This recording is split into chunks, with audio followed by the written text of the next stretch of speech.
Testing 1, 2, 3. Testing 1, 2, 3. Let me just make sure this works. All right. Story short, look, I hope you really value what we do here, and I hope you help us spread the word. Because if it doesn't get big enough from a retail perspective, I may have to move this product over to become an institutional product, and then you guys will miss out. And then we'll just do like maybe live streams in the middle of the day after the fact instead of the pre-market prep. All right, another crazy day for Zim. We did advise swinging this in today. I did plan on making Zim the number one pick today, but now it's a little bit harder. All right, it's a little bit harder because it's gapping open.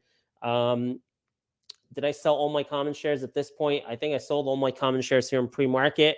I have options I'm going to be selling at the open, and then we'll see if there's a reentry. You should know the story. Houthis were attacked last night by US and UK, and that's causing people to think there's going to be more disruptions and counterattacks in the Red Sea. Look at this, just perfectly. 1460, it was a resistance, next resistance 1524. So 1460 and 1524, it's about to hit 1524, it looks like, in pre-market. I think the play here is going to be sell the open and then look for pullbacks. I don't know if this is going to be the number one pick, because, you know, the number one pick, we try to pick something that's going to have a nice move from the opening price to the closing price. That's going to be very hard to do on Zim today. So it may be that we sell Zim now or at the open, then look for a pullback. So it'll be a more tricky kind of number one play if we choose that. All right. Now, I do have to now mention some macro stuff. I just had to jump to Zim. PPI came out lighter than expected, contradicting the CPI yesterday, which was hotter than expected. You can see it as a result. IWM is jumping 0.7%. TLT, man, I was wrong on TLT yesterday.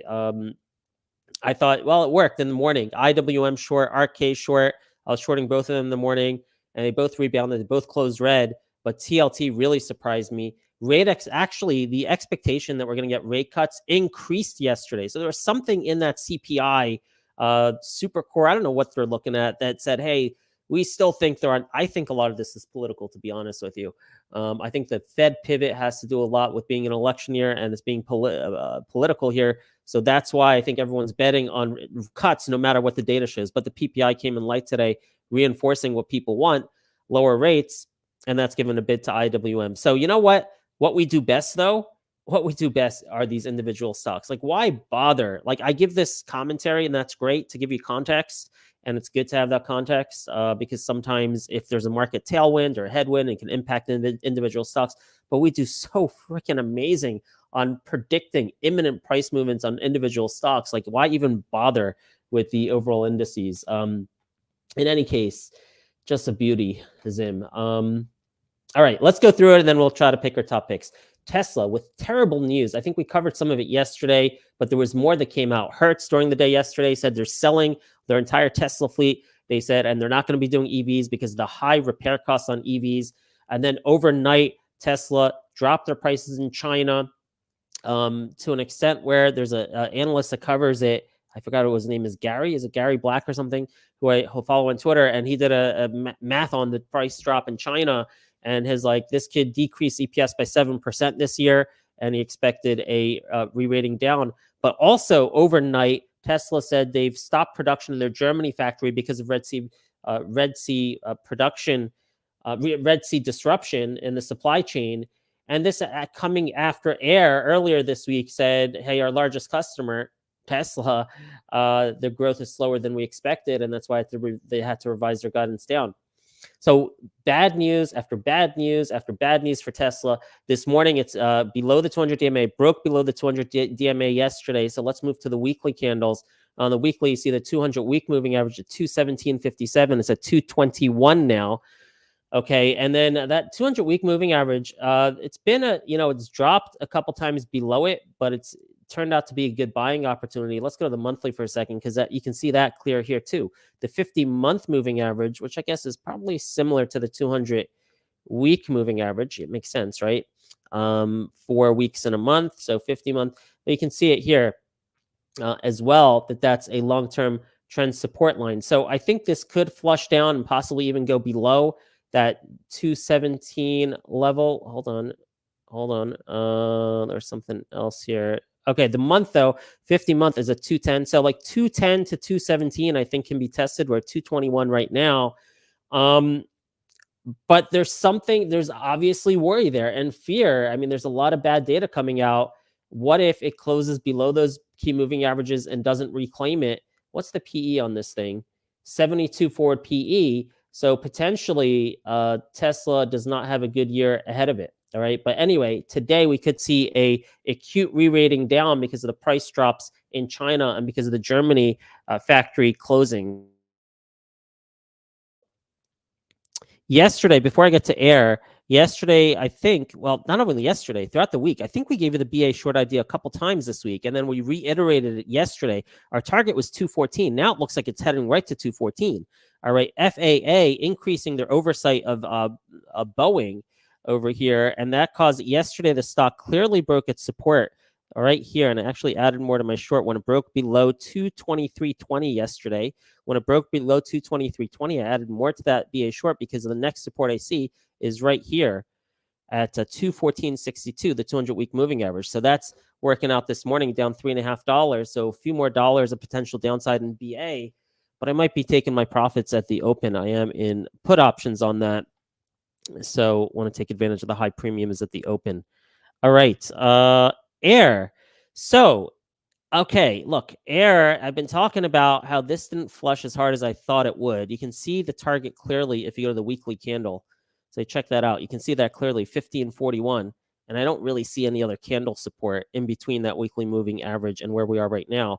So I've been surprised it's been holding up so well. Perhaps the spate of really bad news in Tesla and overnight and Tesla now crashing below 200 DMA is going to be enough now to catalyze a break in air today, taking it below yesterday's low.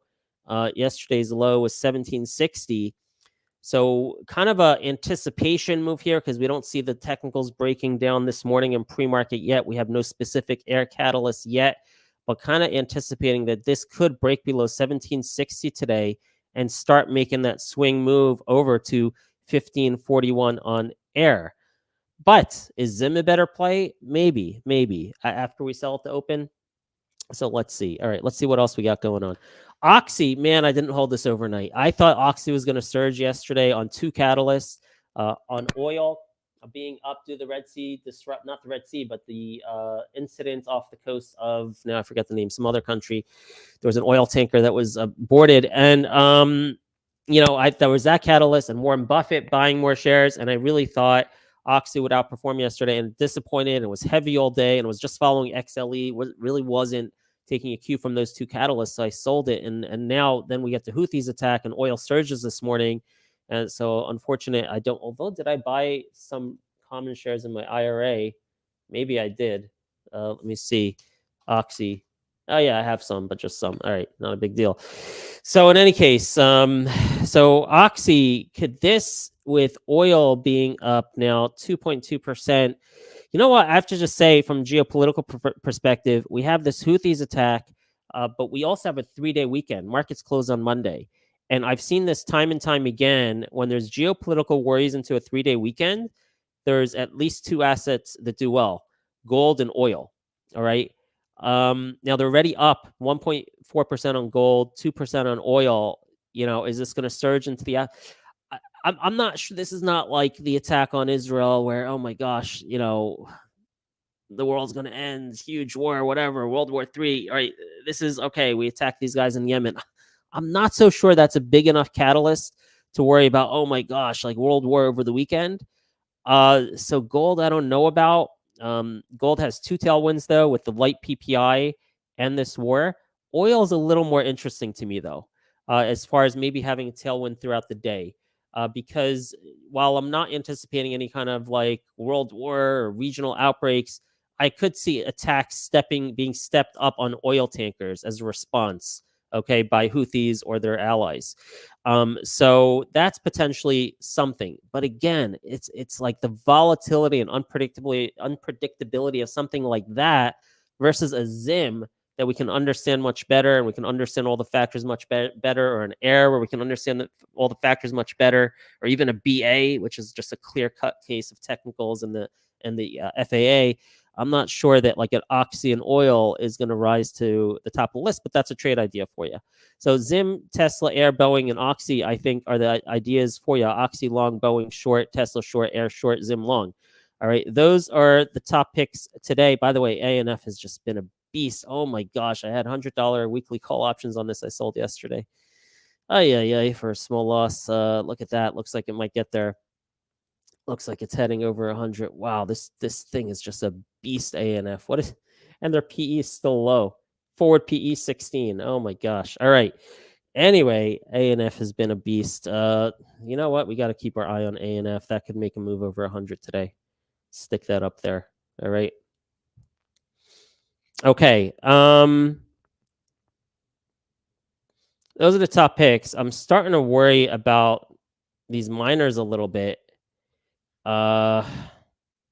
You know, like, and also even my Beto, I got to switch into one of the Bitcoin ETFs. I'm not worried about Bitcoin at all. 20, is that the day or the week? 20-day moving average, well above it. There's no worries at all here. But, you know, a rotation out of the miners and into these Bitcoin ETFs, the Bitcoin ETFs may be sucking up all the oxygen, something I didn't consider before. So maybe misplayed that with being an iron. And I knew this correction was coming too, and I still stuck with iron anyway, but I digress.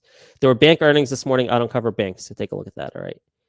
Okay, so what's going to be the top pick here for today? Or let's see, we can rank these 5 picks. All right. Oh boy, look at this. ANF has how beautiful this is for a breakout towards 100. This is particularly tough today because look at that. Oh my gosh, 99.08. You can see that break of 99.08. This thing's gonna run. This thing's gonna run to 100 pretty fast. I think this morning if it breaks 99.08. So man, I really was planning on picking Zim as a number 1 pick today, but with an open at like 14.90, 15 or whatever, like I don't know if that's going to work out. You know, if you compare that to the closing price at the end of the day, it very well may. You know, 15.50, by the way, is going to be your next resistance level after 15.24. You can see that right here. Okay, these candles here, this candle here, top of this candle is actually 16.06. Okay, so maybe 1550 to 1606. Very well may, even if you get a pullback in the morning, and maybe you can get back in the low 14s, and then who knows, you can make a move. I would not hold this over the weekend. All right, these are the type of plays it can pump up on a Friday before a 3-day weekend, and everyone expecting the end of the world by Tuesday. End of the world doesn't happen, and then you get a big correction. Okay, so I would not hold this into Tuesday. Maybe this can open at 15 and close at 16, something like that. But it's hard to make this a number 1 pick up 8.6%. And I really don't know what the number 1 pick here is. We can make a speculative bet that Air is going to break the support, right, and make that move towards 1541. We can make that speculative bet on Tesla. Let me just see how IWM is doing. That's a consideration, though. IWM up 0.87%. And I have noticed IWM does impact Air. And then we have Boeing and ANF. Oh my gosh. All right. Oh man, what am I gonna do? Any audience opinions out there in the chat? Let's see. What's gonna be the number 1 pick? You know what? I'm gonna say Zim. If it pulls back to some, I'm gonna have some caveats. If Zim pulls back to 1460 is that first support. So 1460, is that going to be enough for me? I'll be satisfied with 1460. If it pulls back to 14, let's say yesterday's high. Okay, yesterday's high is 1402. If it pulls back to 1405, that'll trigger number 1 status. How about that? All right, we got a caveat there. If we pull back to 1405 shortly after the open, Zim will trigger 1 pick. Okay, and then let's see. Hold on, I think I got a message here. Yeah. So if Zim pulls back to 1405, that'll be the number 1 pick. And then Tesla, I think, is a good short, but I don't know how much percentage you can get out of this. Maybe 217, another $3 or $4 down. Air is really appealing, but IWM makes it difficult. Boeing, I like for a short to 214, but that's a swing. And ANF, I really like today for a move over 100 if we close. I mean, if it breaks that 99.08. Okay, so those are your picks. So it's Zim, number 1 pick with an asterisk at 1405 or so. All right. And the rest of these, I really like, particularly A and F, I think, actually. All right, guys. Take care. Good luck. We'll see you later.